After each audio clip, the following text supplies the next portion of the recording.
I'm an only child. To put your only child in an airplane to a country that you've never even been, act of love and an act of courage that I couldn't duplicate later on in life.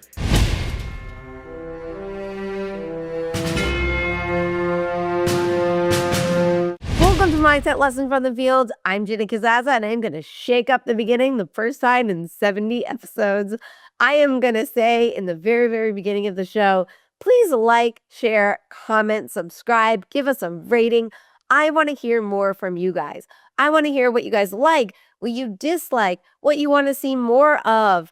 I really am looking to build a community with this podcast, but I really need your help. I need the engagement to increase. So if you want to come and join us on the Substack, we have some challenges. We got chat going on over there. We got articles. We got chapters from the podcast. We got the podcast. It's a really great place and fun place to be. And you could email me as well. Any way to contact me. I promise I don't bite. But I really want to hear from you guys and what you guys think. If you guys have been listening to the show for a while, I thank you. I thank you so much. It's been, over 70 episodes, and I appreciate you for listening and being a fan for this long. So without further ado, let's get into this episode because it's a good one. Today's guest is a true warrior of the shadows, someone who lived a life most of us only read about. He's a New York Times bestselling author, a former CIA senior operations and paramilitary officer, and one of the original members of the Bin Laden task force. He served 24 years in the CIA, from jungle operations in Central America to leading counterterrorism missions after 9/11, working alongside Delta Force and SEAL Team 6. A refugee, a pararescueman, a patriot. His life is a masterclass in courage, sacrifice, and mental toughness. Ladies and gentlemen, without further introduction, Ric Prado. Thank you so much for being on the show. I'm so excited to talk to you. Well, thank you for having me. It's quite an honor. Thank you. Oh, Chris. So let's dive right into it. I'm curious because you were a Peter Pan refugee. You ripped from your home, sent to the United States alone as a child. That's terrifying.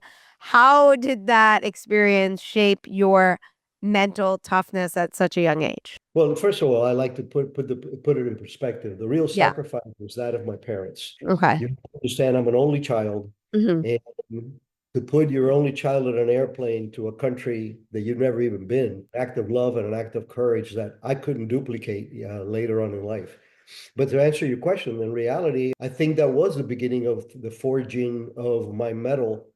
So I would end up doing what God wanted me to do, which was just what I did. Growing up was pretty quick because I went from an idyllic, childhood, horses and BB guns and all this kind of stuff, to having to wear a uniform and being indoctrinated in school. And then in desperation, my parents sent me out and I ended up in a Catholic orphanage through the Peter Pan program in Pueblo, Colorado. Not only was it the drastic change from idyllic childhood to the trauma of communism, to having to travel as a 10-year-old on an airplane by yourself, but then ending up in an orphanage, that was fairly rough. I mean, you have several cultures and languages and a lot of angry kids because who the hell likes being an orphan? So yeah, I think that was the foundation and the starting of my medal. Especially when you have parents. It's not like your parents passed away. It was a totally different experience compared to if your parents passed away.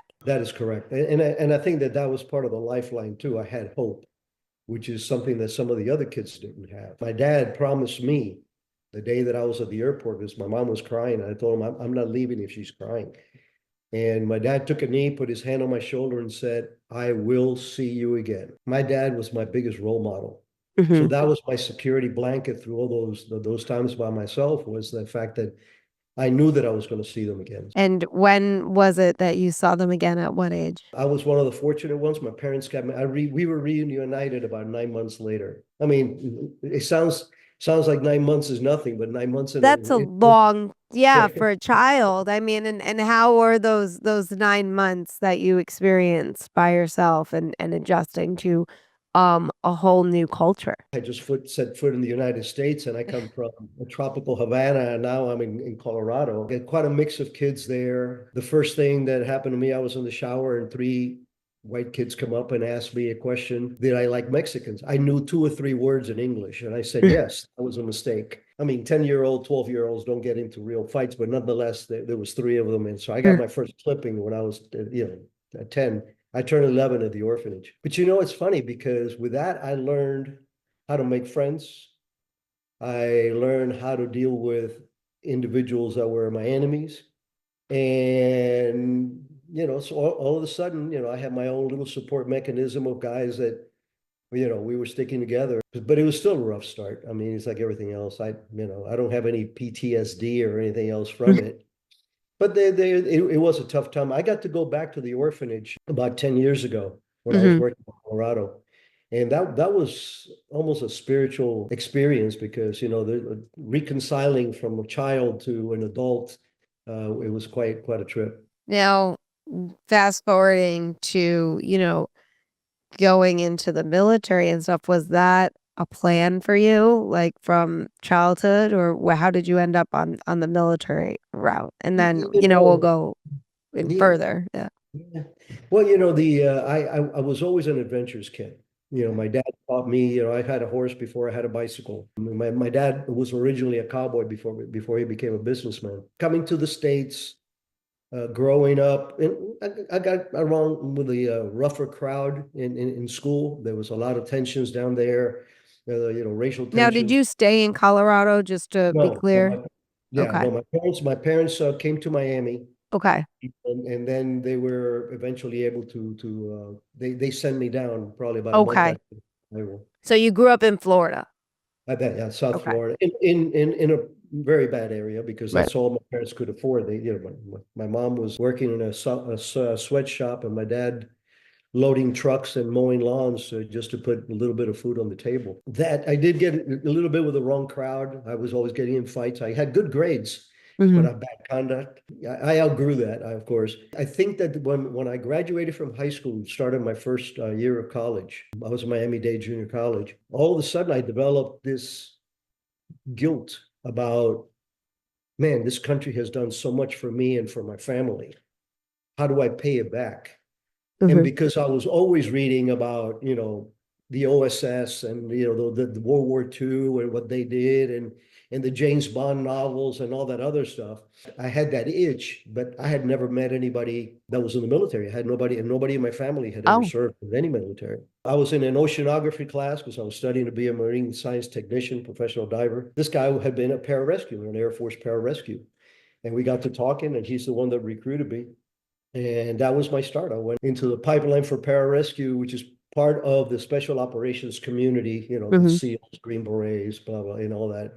So in December of 71, I started the pipeline and made it. I thought I was a tough kid until I got into pararescue. Rescue's like no joke. It's like, and it's at any point you could be gone at any point throughout it. Like, did Oh, yeah. you have struggles, and what were they? And did you, by the way, before knowing pararescue, did you know what you were getting into? Like, did you train for it, or it was just Oh, yeah. I mean, I was always fit. I started martial okay? arts when I was 15, and I started running and everything else once I knew that I was going to go in the military. So I wasn't in terrible shape.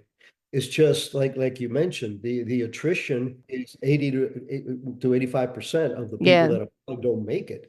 And you could make it, a lot of people made it at the beginning because it was a pretest, but after the second week, they're gone. I don't think I struggled. I think my mindset, again, created from my childhood and my dad's influence, was one of that. Once I got in there, I said, I ain't dead. I ain't gonna quit. It is just I would rather die than go back home with my tail between my legs and said that I failed at this. And subconsciously that was there. Hmm. So were there times where you going, what am I doing here? Or what was I thinking? Yeah, but those were brief, and we had good camaraderie. Very few people understand the cohesion of going through that kind of training for over a year, because at the time I think it was like 14 months with the same guys, putting up with the same, the challenges. You have that base of support, and to tell you the truth, after the class that we started with, only one guy failed later on, and that was because he had a really bad attitude, got sideways with everybody, so he was kicked out.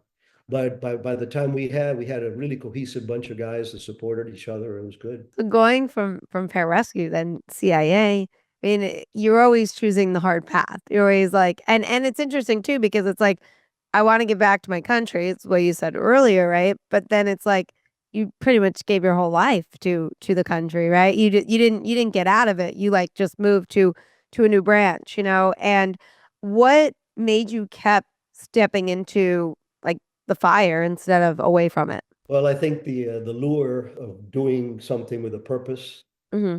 it's habit forming. I was in pararescue for 6 years, then I went to a 20th Special Forces out of Fort Lauderdale, all in reserves. I did 2 years active and total of 8 years with the reserves. Once you get that feeling of, hey, I can make a difference, that's very addictive and very, very rewarding because I mean, I've lived an idyllic life. My dream was to go to Vietnam because I wanted to fight for my country. Of course, I got my beret in early 1993, so Vietnam was pretty much going down the tubes by then. I applied to the agency in 74.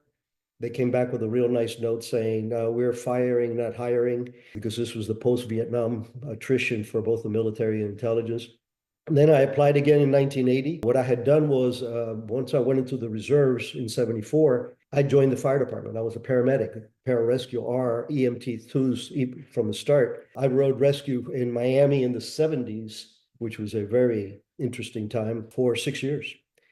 So in 80, when I reapplied to the agency, that's how they brought me on board. They needed a paramilitary guy that was a medic that could, support our special activities division, which is the agency's, the CIA's, special forces, for lack of a better word, special operations forces. So Like working in special forces, you work alongside other special forces, Delta Force, SEAL Team 6, what separates the good from the great in the field? well, I think that by the time that you make it to the profession, once you go through the path into the profession, both in the special operations military and then definitely in the special operations of the agency, the selection has been done. You cannot have an elite anything if you don't have good recruitment and attrition. If everybody makes it in and everybody makes it through, you're not elite. That's just a basic. So by the time that you come out of that, you have the camaraderie, you have the mentors. My first a mentor besides my dad was a guy named Wayne Fisk, who's a legendary pararescueman that to this day I still ask him, what did you see in me when I was a 21-year-old snot that you befriended me? This guy's a war hero, 4 tours of Vietnam, Sun Tay raid, you name it. And like I said, to this day, we're very, very good friends. So I think that What do you see in you, by the way? he eventually, after a couple of bourbons, I got him to talk about it. He looks at me and says, "You reminded me of me." So that was pretty cool. That was a Yeah. hell of a compliment. I mean, like I Yeah. said, kind of my hero. But back to your question is basically you do, like in any profession, you have your fair share of idiots. Hmm. They may have make it physically and they might have made it technically, but then they had the personality of an elbow or always getting into or in your face, and that there's attrition there too, in both in the agency and in the special operations field. You could be really, really good, but if you really get sideways with everybody, you're not going to go far. How do you like, speaking of like CIA and pararescue and all this stuff, like especially we had Nick McKinley on the show, Pararescue, and he talks about the high stake, the pressure and what you see is like, because you guys are like the emergency for for everybody, right?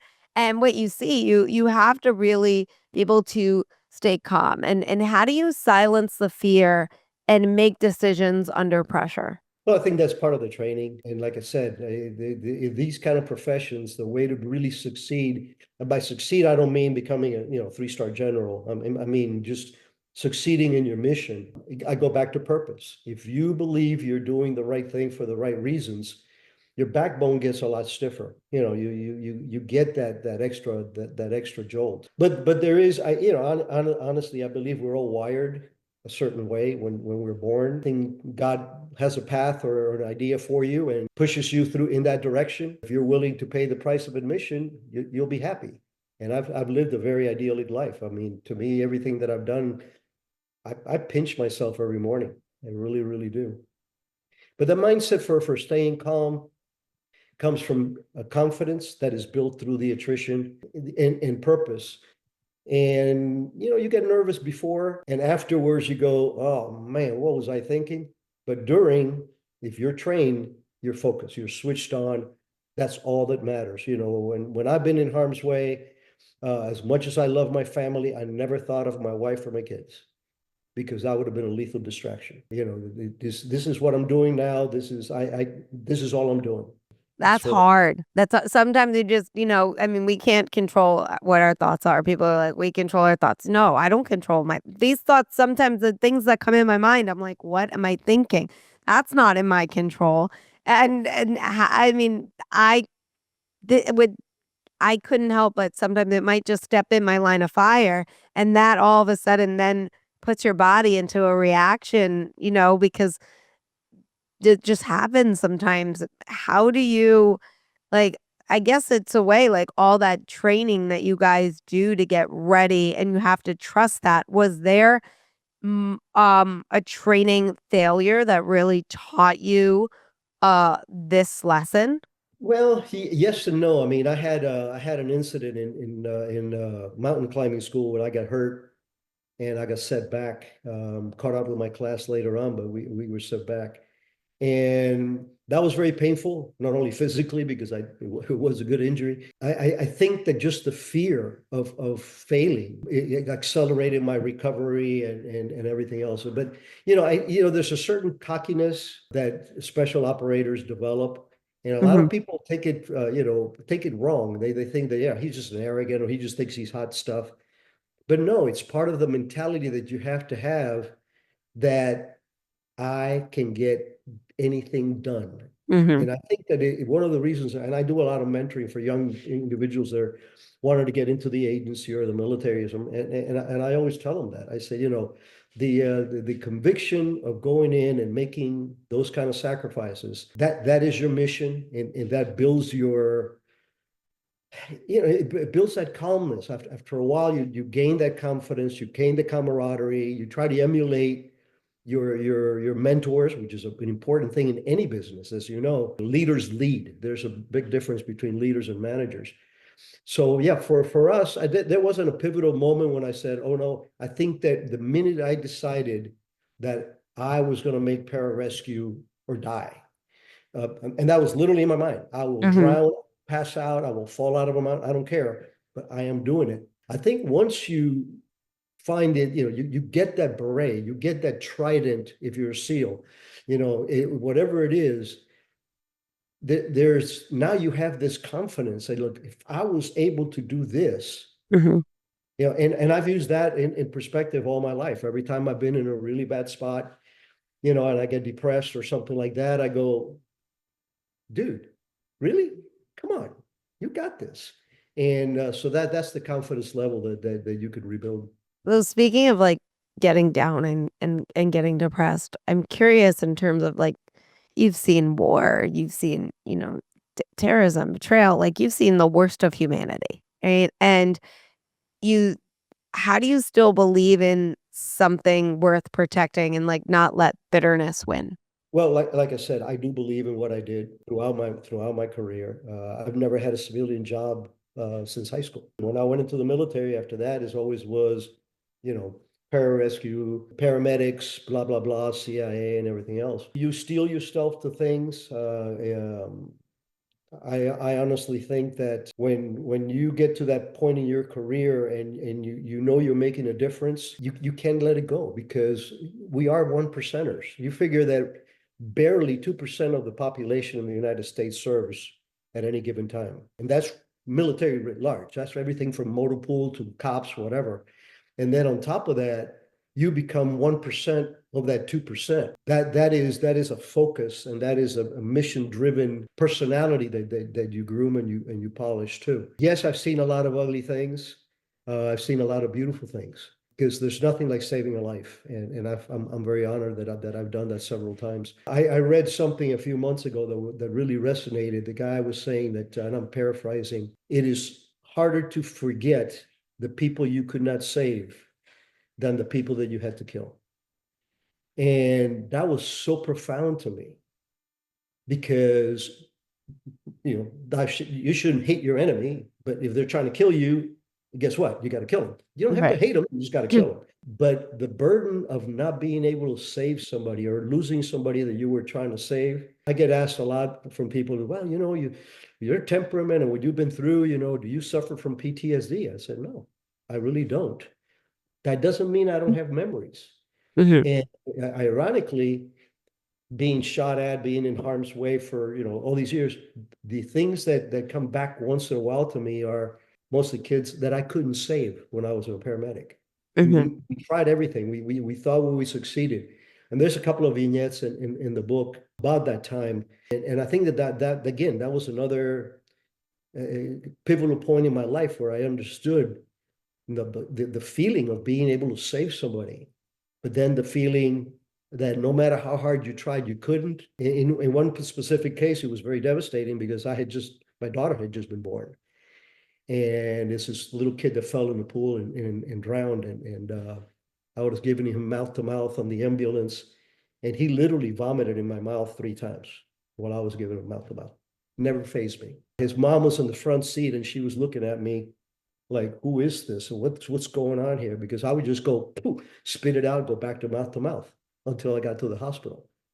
When we got him on the gurney and the doctor says he's nice and pink, we got it. I almost fainted because all that adrenaline all of a sudden dropped on me. So and unfortunately the kid didn't make it because he had been under the water too long. His brain, he was resuscitated, but his brain was not functioning anymore. That's rough. That's just sad. I was sitting in the airport 2 days ago, and there was a mechanical issue on the plane, and we had to deplane and wait and sit around, and it ended up being like, I don't know, around 8 hours, I think it was 5 to 8 hours, like in terms of airport. And I remember like turning to like this wall that had like a mirror, and I just looked at myself and I was just smiling. And I was like, how great is this life? I was just like, like it's just funny because I'm looking around and there's some people that are just complaining and upset. And I'm just thinking to myself, like, I mean, so grateful this happened before we took off, number one, right? And Yep. also, like, it's just a minor inconvenience for just, you know, uh, uh, uh, it's just the modern day comfort, the comfort that we have in modern life, we tend to take for granted. And the life that we have, we tend to take for granted. And sometimes I look around and I just realize, like you said, like, I feel so blessed, and I think that a lot of us tend to lose sight of that. And one thing that I get asked a lot is, how can you be like this? And, the country's in a mess and everything is this and everything else is that. And what I tell people is the problem that we have in the United States that we do not appreciate what we have because we Mhm. don't have anything to compare it to. I was giving a talk about a year ago, and this lady in the crowd disagreed with me. She said, well, I've been to Mexico and it was fine. And it was one of these things that I just clicked and said, no, ma'am, you went to Cancun on a cruise. Mm. And she went, like, how did you know that? It was a wild guess because most Americans, when we travel, if you go to Europe, you go to the nice parts of Europe. You Right. don't go into the Muslim control areas or the highly dangerous areas. You go stay in a nice hotel, you travel well and everything else. Americans as a whole, very few of us really have something to compare it with because of my childhood and what I saw about communism, and then the fact that I fought it for another five, incarnations and terrorism. You learn a lot about how messed up the world is. I mean, we're far from perfect. In my humble opinion, we're still the best there is. Mhm. And we are the world leader and we have bigger responsibilities. Yeah, we're very blessed Americans, we're very, very blessed. And what did you learn? Was there anything new that you learned about leadership, or was there anything new that you learned in the CIA, or any lesson there that you learned there and you didn't learn earlier in life? Absolutely, absolutely. I think that the day you stop growing, that's the day you start dying. I mean, so Mhm. you should always be striving to be better at whatever you can be. I get back to leadership all the time Mhm. because the people that gravitate to the special communities are usually very strong-willed individuals, men and women, because the agency is one of those where It's not like the military where there's a kind of a big difference between the male operators and the few female operators. In the agency, we have almost as many female case officers as we do men make it, male case officers. But leadership is what it's all about. And I always tell people, I say, when we're talking about kids, I said, kids learn from what you do, not from what you say. The example that you give. And it's the same thing in an environment. Your manager, if your leader, if he or she is a real leader, that person should be a father figure or a mother figure to you. They should be taking you under their wing. They should be grooming you. So I'm a firm believer that when, the job of a leader is to take that C-level worker or operator, make them a B-level, take the B-levels and make them A-levels, and take the A-levels and make them your replacement. Okay. So you groom the individuals. And I was blessed with that. I think in my whole 24 years in the agency, I had one boss who was a total jerk. And he lasted like 3 months. He got pulled out of thing because the guy was kind of like lunatic. Yeah, well, that's a problem with places like the agency and it's in the special operations community. Playing well with others is not always uh, the way to go. There's a lot of strong personalities and Lot of strong. That's actually one of my questions I want to ask you. Like, it's how do you work with all these strong personalities, especially, it's like they're just natural leaders, right? And sometimes they have to follow. And how does that come into the mix? Well, and that is exactly the point. I mean, if you are following somebody that you respect that becomes a role model that is grooming you, that's what you're going to become if you do things right and if you have the work ethic and the morality behind it and everything else. So it is part of that process. And if you have a failing company, the first thing you need to look at is you're failing because of what lack of leadership. Why aren't you being able to rise up your troops? This is why, like professional coaches in sports and stuff are so important because they know how to wind you up. And it's the same thing in the special operations community. You have, the guy or gal that's sitting up there briefing you on a mission doesn't go, well, this is kind of important, but but we want you to do. No, it's like, hey guys, this is life and death. You're the only tool we have in the toolbox. We need you to go and fix this. And that gives you focus and that gives you, again, purpose. And I think that combination is what makes you a strong follower, makes you a strong player, and eventually, hopefully, a good leader. Because, like in my case, one of the reasons I still do a lot of mentoring is Wayne Fisk and those Billy Waugh and all these friends of mine, I can't pay them back for what they did for me. I can only pay it forward. That's all I ask when I mentor somebody at the end of my talk. I always tell them, I said, listen, because they say, oh, thank you for taking the time. I said, no, let me explain. I am doing this, not necessarily for you. I'm doing it because I'm paying forward the people that did that for me. And all I ask of you is that when you get into that position, don't forget that you didn't get there by yourself. Mm-hmm. And help those others, again, go through the ABC process. How did you then find your next purpose when you left the agency for the first time, like civilian life? It's funny because a lot of people say, man, you've planned your life.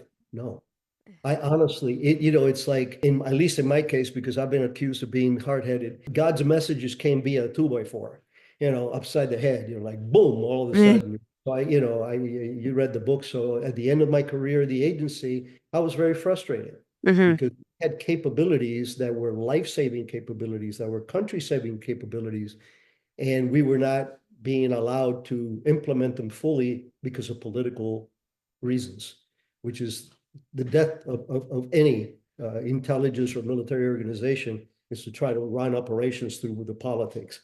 Operations are operations, and those are the parameters. Yeah, at the end of the day, that's where you end up. You end up following those steps, and it becomes common to you. That is your world, and you live within it, and hopefully you lead through it too.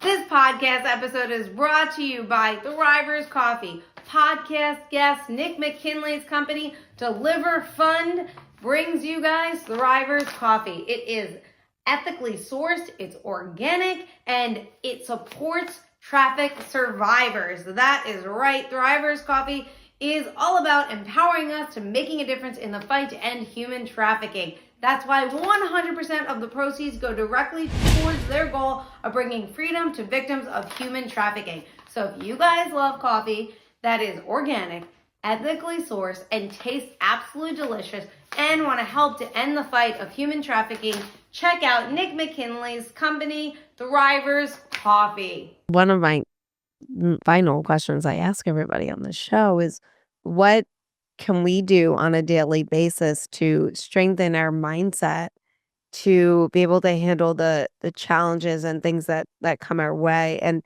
also I want to say, you know, especially for an American, I want to make that one clear, because we talked about how, we take our modern comfort for granted. So I'm curious on what you have for us. Yeah, and that is the truth. I have often said that if I was king for a day, you could not graduate high school until you did 30 days in a third world country. Leave your iPad behind, leave your iPhone behind, get Montezuma's Revenge, watch the way that, little kids play, in country X. It is just and see what's out there and have something to compare it to. But again, I think that the United States is a wonderful country. We're made of humans, so we're far from perfect. I think the difference, you see it in world history. When they started with the issue about leaving Afghanistan and leaving, now Ukraine and this, that, and the other, a lot of people got pretty, snarky with the United States about, well, how could you? We can't depend on you to help us anymore.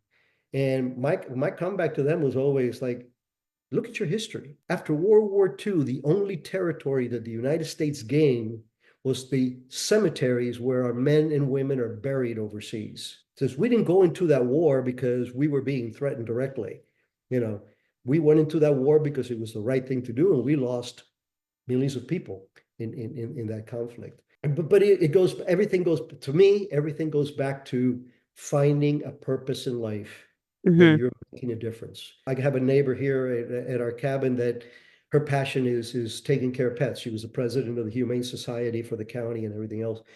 And she's always happy because she's always doing something that she believes, and she's finding families for these dogs, and the families are elated because now they have this good little dog, and so on. So it is, you don't have to be a doctor, lawyer, or Indian chief. It's just whatever you go into, do it with some purpose and help people along the way, and have a reason to get up at night. I will tell you, the biggest blessing in my life besides my family is the fact that I have never, since high school, woke up in the morning and said, oh shit, I got to go to work. Never, ever. I did 3 years in the jungles of Nicaragua and Honduras with a Contra program, sleeping in a jungle hammock Monday through Friday. Never did I get up and go, what are you doing here? No, it was like, yeah, I'm here. So I believe in a purpose-driven life. I think that is probably the single strongest comment I can make on that. So then I have to follow up with this real quick. What steps can one take to find purpose if they feel really lost? I would say the counseling of friends, people that you respect. Again, hopefully you have a mentor. I think that's one of the issues that, again, the world is suffering from, is that parents are not parenting. There's this trend, let the schools teach them whatever the heck it is, and that's wrong. So I think that when you're down, and we have a pretty strong network that we check on each other, because people like us, after a certain time, there's a lot of scars there. And everybody has a bad day. Somebody, your parents die, and or your cousin dies, or you see something, or somebody in your family is afflicted with an illness and all this. There's a lot of negative things in the world, but try to focus on what you do have. The fact that your iPad doesn't work today is not a world crisis. The world crisis is that your wife contracted cancer, or something like that. That's tragic. I think it's attitudinal. I think it's something that we need to inculcate to our children, and as adults to our subordinates is that positive aspect of, hey, you're making a difference. This is what you do. I used to tell my kids, you don't have to be a Army, Navy, Air Force, or Marine to serve, or a cop. I said, you could be a doctor, work a cosmetic doctor in Hollywood doing nothing but making people prettier and driving a Ferrari. And that's great. That's the American dream. Once a year, you get your butt on an airplane and you go to some third world country and you fix kids with cleft palates, or you go to Cambodia and you try to help the victims of mine bombings and all this kind of stuff. That's giving back, and that's purpose. I have a very good friend of mine who's a doctor, very successful surgeon, and he disappears 2 or 3 times a year because he goes to Haiti, or he's been to Ukraine pro bono, helping individuals out. We've become friends partially because of that, because I admire the fact that here's a guy that's got a very strong, profession, and he said, "Stop! I'm going to be gone for 3 weeks. I'm going to go to Haiti to the orphanage." So I think that's what develops that particular path. Thank you so much. And thank you so much for being on the show. You're a pleasure. It was so great talking with you. Well, same. I love your enthusiasm. You ask some good questions too. It's refreshing after as many podcasts as I've done when you have somebody that comes in and does something like that. But I also want to compliment you because of what you do. Thank you. It is extremely important. We need your education. When you take these efforts to show other people, good stories, successful stories, or paths to success, that's priceless, because that's one of the things that gives you hope. Somebody that said, will listen to one of your podcasts and go, wow, she interviewed this lady, and even though she had this, look, she was able to do that. Well, what can I? That kind of thing. So thanks for trying to spread the good news. Thank you. And thank you so much for being on the show. I appreciate you. Thank you guys again for listening to the episode. Please don't forget to like, comment, subscribe, give us a rating. Come join us on the Substack. Again, we're looking to build a community, and we can only do it with your engagement.